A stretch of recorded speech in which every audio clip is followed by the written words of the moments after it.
All right, back to basketball, taking you back to what will be the finale of the play-in tournament, the final playoff spot to be determined tonight between the Grizzlies and the Warriors, and the best moments from Ja Morant and Steph Curry's season. How about April 12th against the Bulls? Grayson Allen throwing up to Morant. Sort of a cock and fire situation from Morant. Just brought it all the way back, fired it down. That's what I meant by that. He would have 13. Oh, really? Yep, in the Memphis 101-90 win. How about on February the 6th? If he's on the floor, he's going to shoot it, right? And he scored a lot in that game, 57. The Warriors lost to the Mavs, but Chef was shimmying and scoring. It was great. Yeah, pretty awesome. Play-in tournament, by the way. That continues tonight. We have the Grizzlies and the Warriors. One of those men, their night is going to come to an end. Ja Morant, Steph Curry, the play-in. Winner moves on to take on the Jazz. It's tonight, 9 Eastern on ESPN. You can see it on the TV and the app. It's good to have Monica McNutt back with us on SportsCenter AM. Monica, tonight it's the Warriors and the Grizz, and they decide the final spot. The issue, though, is with Golden State, and that's where we want to start. What should their game plan be here to advance coming off that loss to the Lakers? All right, Scott, so it's pretty simple. The game plan is to go through Steph and to knock down a bunch of threes, which we know is the MO of this team. When these two teams met in the regular season to finish the regular season, Steph obviously went off for 46, and the Grizzlies struggled to guard him, as a lot of teams in the league do. But even if, for whatever reason, Steph may not have as a fantastic a performance, we know that Draymond Green is a tremendous and willing playmaker. We see him here dishing. The pick and roll game is just so lethal for this Warriors team. You had to appreciate the way Jordan Poole played in the matchup versus the Lakers. He hit some big time shots. So if they continue with that momentum, things look good. But I gotta say, Scott, I might be in the minority here, but I'm actually picking the Grizzlies to get this one done tonight in what might be the biggest upset that we could see in this potential play-in and playoff run. I think they've got to play big in the paint, go through Valanciunas. I think Dillon Brooks is really up for the challenge.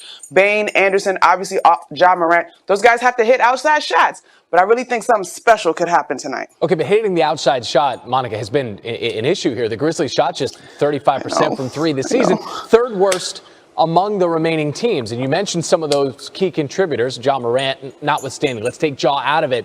Who else has to step up to prove your prediction true?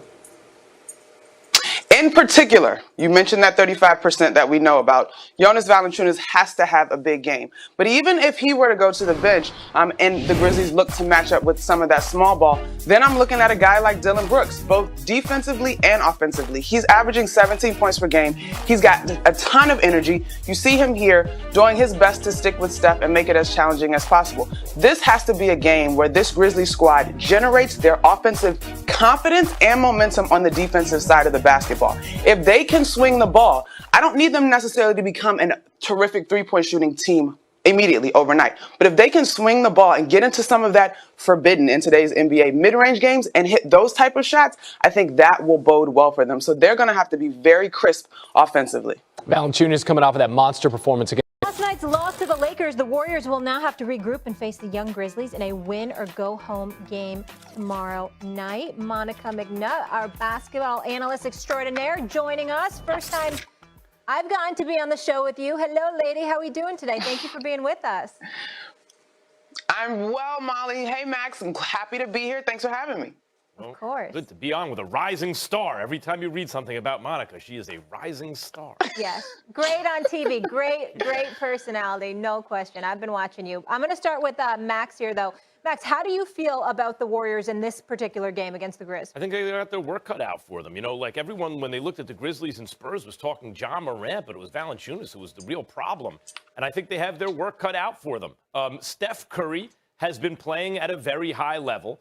And I do think that when push comes to shove, he will be clearly the best player on the floor and will decide the outcome, and the Warriors will win. I think that Wiggins especially has shown that he can be a real two-way force, and Draymond Green was a beast defensively. But I don't see this as a gimme. I see this as a tough game for the Warriors. Max, I actually agree that this is going to be a tough game, and I'm actually on the other side of this coin. I actually believe that the Grizzlies will be able to pull this one out tonight. I'm really, really excited to see Dillon Brooks do his best job in terms of slowing down Steph Curry, who obviously is the supreme X factor in this narrative. But I really think I agree with you. Valanciunas, 23 and 23 in the first play-in game. He's a guy that averages a double-double. He's averaging 19 and about 14 rebounds, I believe, against the Warriors in particular. I just think considering what happened to this Grizzlies unit last year and the youth, I know sometimes youth can be a double-edged sword, but I actually think in this instance, not only does the youth benefit them, but the fact that they just saw this team to finish out the regular season, I think we're going to see a different outcome than we did in the regular season. Stephen A., where are you on this? I'm going with Steph Curry. And at some point in time, Ja Morant he's got to step up and when he had 35 in the closeout game against Portland last year in the bubble. We know what he's capable of doing. I'm not taking anything away from him. And I, too, am a fan of Dillon Brooks. I like Dillon Brooks a lot. I like how he goes after it. I like how he competes. And he can play. And Valanciunas had 23 rebounds last night. Let's not forget that. 23 points, 23 rebounds. So he's a big who plays big. And that could be problematic for an undersized Golden State Warriors team. But I think that when the game is going to be in San Francisco, when you're talking about Steph being on his home turf, when you're talking about him being the shooter that he is and what he brings to the table, I think that potentially could be too much for the Grizzlies to overcome in this particular situation, especially with the way that they played last night, Golden State played last night. Remember, it wasn't good enough to beat the Lakers, but that would have been good enough to beat the Grizzlies. Yeah, I mean, DeMar DeRozan was missing everything. And if that's Steph Curry taking those shots, those are going in. And they're going in from three. I think in the end, the best player on the floor determines series like this. And I think in this game, that's Steph Curry by a factor of something. I'm not going to disagree with you guys on Steph being the best player, but I do have a slightly different perspective on the toll that both initial games took on both of these teams. I think the Warriors put out their best effort and came up short. I think that they have a tougher challenge in terms of bouncing back. Yes, it is at home in the Chase Center, than an upstart Grizzlies squad who played terrific against the San Antonio Spurs. I just think momentum's on their side. It feels like if there was ever going to be a year where one of the younger teams kind of took one from an established superstar, feels like this is the moment to me. That would be bad for Steph, guys. If they, you would think that this is just a gravy year for Steph because, the team has been really hurt by injury and anything he accomplishes is to his credit and whatever they come up short, it's not his fault and all that. But at this point, you push the Lakers to the brink.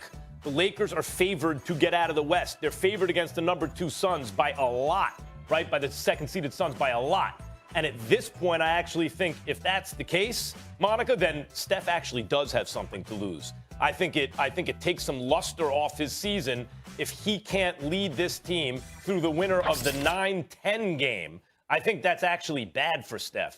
Well, listen, I'll tell you this. Monica does give me cause to pause because she knows what she's talking about. And by the way, keep doing the great job that you've been doing, girl. I've been watching. Having said all of that, thank you. I'm still going to disagree with you respectfully on this particular one because I think that there's levels to this. And I think that when we look at the Memphis Grizzlies, one of those teams that's just got talent and they're tough and they're going to scratch and they're going to fight and they're going to be there and they're not an easy out, but they're going down anyway.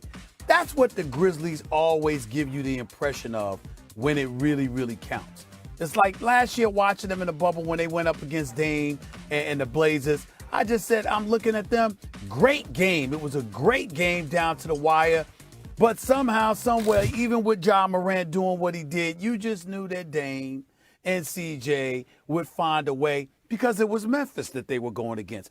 And that's the kind of feeling that you have thinking about Memphis about to go up against Steph Curry and Golden State. And let's not forget Jordan Poole, who the Warriors are very, very high on. They're excited about his prospects and what he's going to bring to the table. Even when Klay Thompson comes back, the fact that you've got him in the mix, they're excited about him. Andrew Wiggins showed up last night. What if he does that again? What if he gives you another 21? What if he plays the exceptional defense that he's played? Who's that guy? Who's that closer? And just weeks ago, Monica, you know this. Ja Morant was in a game, I think it was against the Warriors, but I'm not sure, where he was so disgusted with himself because they had backed off of him and dared him to shoot jump shots. Doris Burke was talking to me about that last night. So I think about that, and Ja Morant is electrifying, great athlete, finisher, got a lot of heart, reigning rookie of the year. But at some point in time, particularly in the playoffs, when defense is slow, they get back and they turn you into a half-court team. Even though Memphis is accustomed to that, you got to be able to hit perimeter shots, especially against Steph Curry. And if you don't do that, it could cost you. You're not wrong, Stephen A. And in fact, in that regular season game, Ja was 7 of 21. Whew. He definitely has to be able to hit shots. But I don't know, y'all. And this basketball analysis aside, I just think this Memphis team is young. They're gritty. They were in this spot last year. I love the way Jaren Jackson has returned to the floor. I think if he can hit shots throughout the course of the game against the Spurs, he was hot early and kind of went a little bit quiet. I just think that they're playing with house money. And I heard you guys discussing Brad Stevens' comments about the Celtics and the Nets matchup. To me, it's the same kind of deal, right? Like internally, we know that this is a behemoth of a task. We fully understand what the Warriors represent and how hot Steph Curry has been. But I just feel like this could be the moment. I tell you what, in terms of a young team that could knock off a giant, I think this is it. I don't think we see it anywhere else in the playoffs. All right, fair enough. We'll leave it on that note. Monica McNutt, great stuff as always. Thank you so much for being with us. Have a fabulous day. Thank you. When we come back here on First Take, Max Kellerman has a Steph Curry take that may blow your mind. I think this is it. I don't think we see it anywhere else in the playoffs. All right, fair enough. We'll leave it on that note. Monica McNutt, great stuff as always. Thank you so much for being with us. Have a fabulous day.